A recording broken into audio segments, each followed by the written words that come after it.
बहुत पहले लीलावनम नाम का जंगल था। उस जंगल में बहुत सारे पक्षी रहते थे। उसी जंगल में एक चिड़िया थी।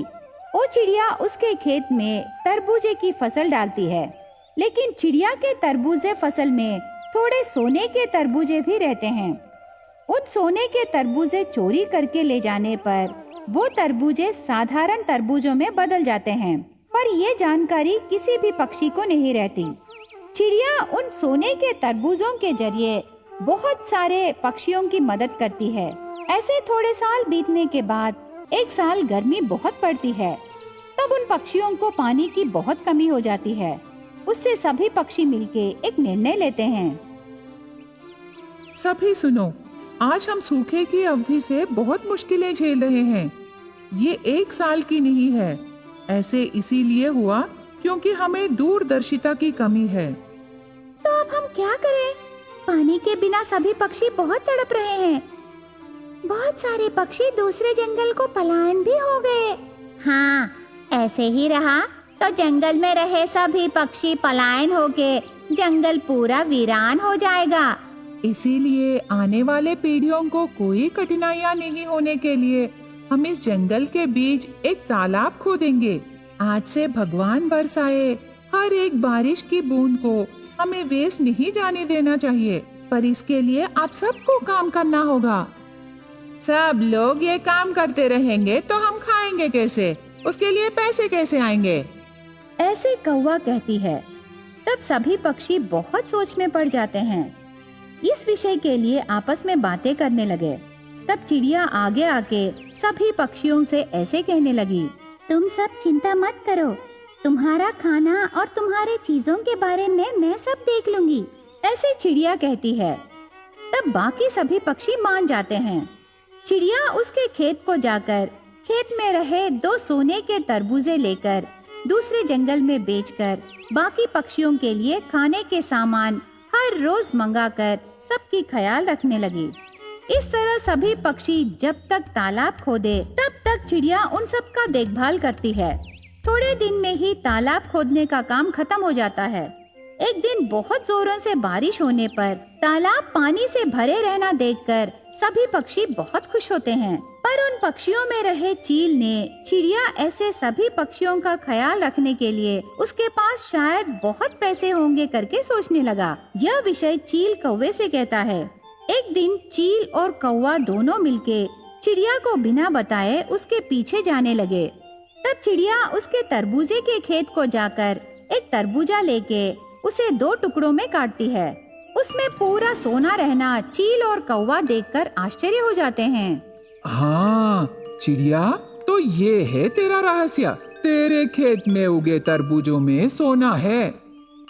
हमें इसे किसी भी हालत में हासिल करना है। ऐसे सोचते हैं वो पक्षी। उस दिन रात को चील और कौवा चुपके से चिड़िया के तरबूजे खेत को जाकर 2 तरबूजे चुरा के ले जाते हैं। हमारी सारी मुश्किलें दूर हो जाएंगे। इसमें रही सोने से हम जिंदगी भर आराम से जी सकते हैं। हाँ, पहले हमें ये जंगल छोड़ के जाना होगा। ऐसे सोचकर उस जंगल से दूर एक पहाड़ के ऊपर जाते हैं। वहाँ वो 2 पक्षी बहुत खुशी से तरबूजे को तोड़ के देखने पर उनमें सोना नहीं रहता, वो खाने का तरबूजा है। तब वो 2 पक्षी एक दूसरे को देखकर, सच बोलो कौवा, तू मुझे धोखा देके सोने के तरबूजों को कहीं छुपा कर ये खाने का तरबूजा लाई ना? ऐसे कौवे से झगड़ने लगा चील। तब कौवा भी गुस्से से, बस कर चील, बहुत हो गया। मैं क्यों करूंगी वो काम? हो, तू खुद उस सोने के तरबूजे को छुपाकर मुझे निंदा करने लगा ना? ऐसे वो चील और कौवा झगड़ने लगे।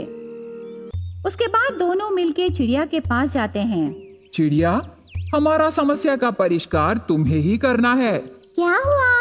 हमें पता है तेरे खेत में सोने के तरबूजे उगते हैं, इसीलिए कल रात को हम दोनों ने 2 तरबूजे चुरा के ले गए। पर वहाँ जाने के बाद उसमें देखने से उसमें सोना ही नहीं है। शायद तरबूजे ये चील ने बदल दिया होगा। ऐसे फिर से वो 2 पक्षी झगड़ने लगे। तब चिड़िया हंस के उन दोनों को तरबूजे के खेत को ले जाकर, दोनों एक एक तरबूजे लो, ऐसे कहती है। उसके बाद चील और कौवा दोनों एक एक तरबूजे लेते हैं। अभी इन्हें तोड़ के उसमें क्या है देखो। दोनों तरबूजे तोड़ के देखने पर उसमें सोना नहीं रहता।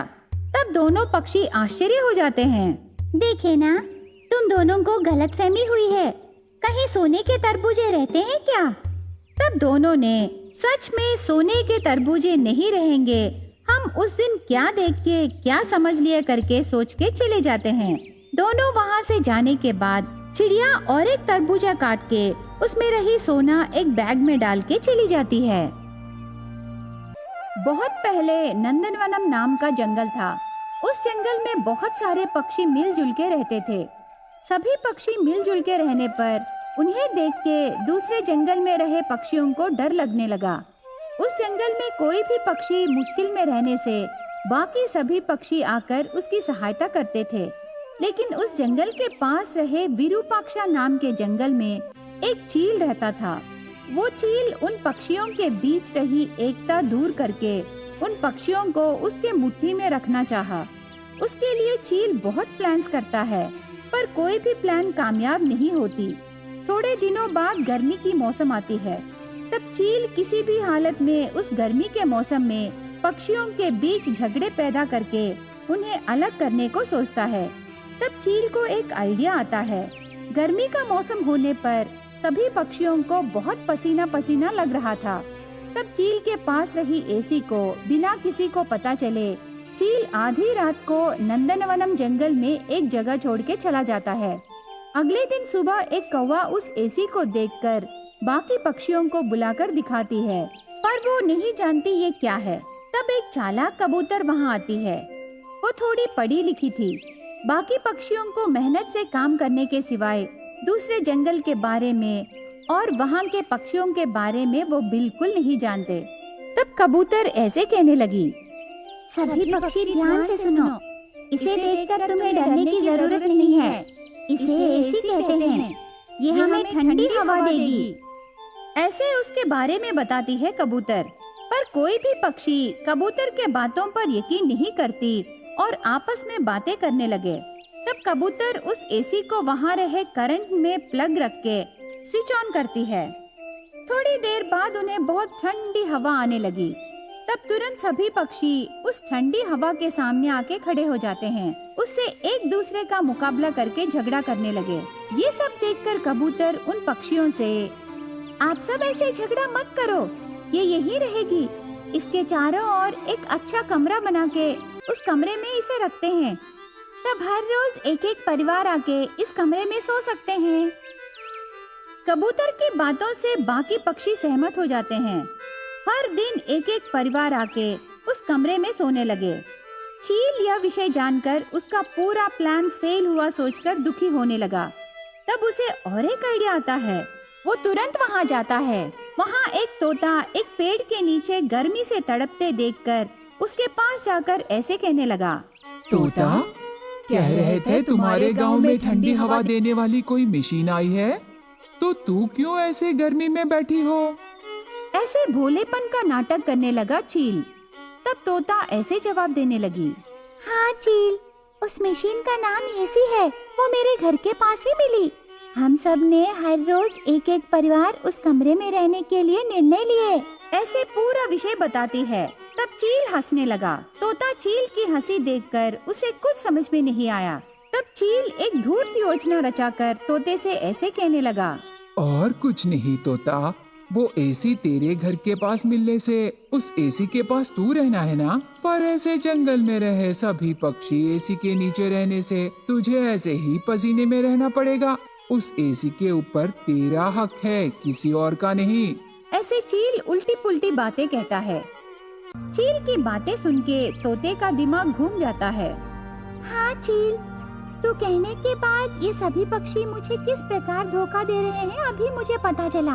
अभी मैं जाकर सबसे कह दूंगी। ऐसे गुस्से से जाती है तोता। चील मन में बहुत खुश होकर वहाँ से कौवे के पास जाता है। कौवा, तुम्हारे जंगल में रहे एसी को तुम ही पहले देखे ना? हाँ चील। उसे तुम ही देखे तो वो तुम्हारा होना चाहिए। पर इस जंगल में रहे सभी पक्षी एसी का मजा ले रहे हैं, लेकिन तुम तो ऐसे धूप में जल रहे हो। तब कौवा गुस्से से, हाँ हाँ, वो एसी मेरा है। इतने दिन मुझे ये विषय पता ही नहीं चला। मैं अब भी जाकर एसी ला लूंगी। ऐसे कह के कौवा चली जाती है। चील का प्लान वर्कआउट होने पर खुश होने लगा। उसके बाद चील कबूतर के पास जाता है। कबूतर, उस एसी के बारे में इन सबको तू ही बोली ना, पर वो सभी ऐसे क्यों कह रहे हैं कि इसमें तेरी महानता कुछ भी नहीं है और इसके बारे में वो पहले ही जानते हैं। ऊपर से तुम्हें उस एसी रूम में रहने के लिए भी एक दिन का मौका भी नहीं दे रहे हैं। ऐसे चील उल्टी पुल्टी बातें कहने लगा। तब कबूतर को बहुत गुस्सा आता है। इन पक्षियों को कितना घमंड है, मेरे बारे में ऐसी गलत बातें कह रहे हैं। एसी को कैसे यूज करना है मैं ही सिखाई उन सबको। अभी जाकर मैं उन सबको ठिकाने लगाती हूँ। ऐसे कह के कबूतर भी एसी रूम के पास जाती है। इस तरह चील हर कोई पक्षी से झूठी मूठी बातें कह के पक्षियों के बीच एसी के लिए झगड़े रखता है। उसके बाद सभी पक्षी एसी रूम में आके वो एसी मेरा है और मेरा है कह के झगड़ा करने लगे। तब उनके पास चील आकर इस समस्या का परिष्कार मैं करूँगा कह के सारे पक्षियों को और एसी को उसकी मुट्ठियों में रख